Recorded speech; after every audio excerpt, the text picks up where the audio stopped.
Hi, this is Mr. Franks, your student's civics teacher for this first semester as an eighth grader. Now, they have civics on just Monday, Wednesday, Friday every week, the last hour of the day.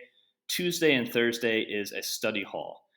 I'll try to repeat information that I may have mentioned in the US history videos. A lot of it kind of does overlap, but uh, like US history, we'll be right here on Google Classroom every single day. Basically, we have the syllabus attached if you feel like you need to get more specific logistical information. Always happy to go over that more if you would like. Just like U.S. history, same expectations: be kind, be respectful, and be invested. And similar, we have the warm up every day that students will be doing DLT, answering a question that reviews or previews something, and then typically each day will be a little bit of instruction, 5, 10, 15 minutes, something like that, depending on what we're doing.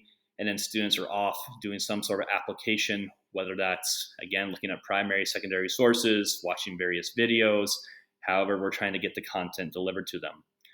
Also similar in civics, we're going to have 2 assessments for every single unit. One will be a content recall assessment, where students have to write 4 to 5 sentences, give or take, for each question that's asked of them. And then the other one will be more of a skills application, writing constructed responses, maybe doing a project or something along those lines. A little bit more specific about where we have been in civics and kind of where we're going. Our first unit was kind of what we'll call an intro and philosophy unit, where we're looking at English philosophers like John Locke and people like that kind of influenced some of the founding fathers' ideas as they drafted up the Constitution and the Declaration of Independence and things like that. Then our next unit, we're kind of wrapping that up right now, was called Putting Together the Constitution. So that's kind of where we look at the story of putting the Constitution together, kind of like being architects of the Constitution. So we looked at the Articles of Confederation. That was the first attempt that failed. We looked at Federalist and anti-Federalist viewpoints. And of course, the Constitution itself, big concepts from the Constitution, things like separation of powers and federalism, the Bill of Rights tacked on at the end. And right now, students are going to be performing or doing a verbal constructed response. We'll talk a little bit further about some of those ideas. Coming up, starting in the next couple of weeks, we'll look at Article 1 of the Constitution, which is the legislative branch. And students will have an opportunity to write a bill of their choice about something they're passionate about.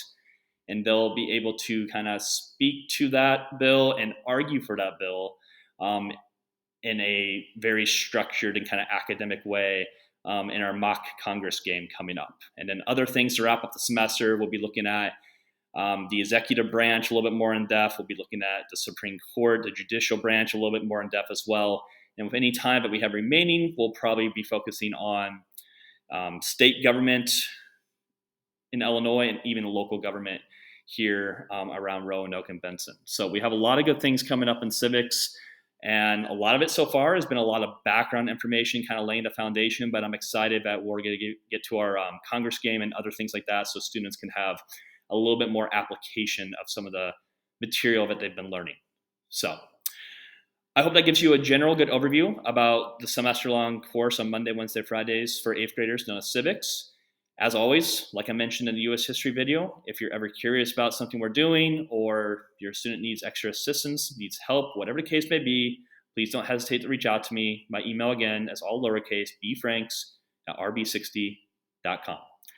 Once again, I hope you're having at least a decent virtual open house, and I really would like to meet you in person as soon as that's possible. All right, thanks. Have a good night.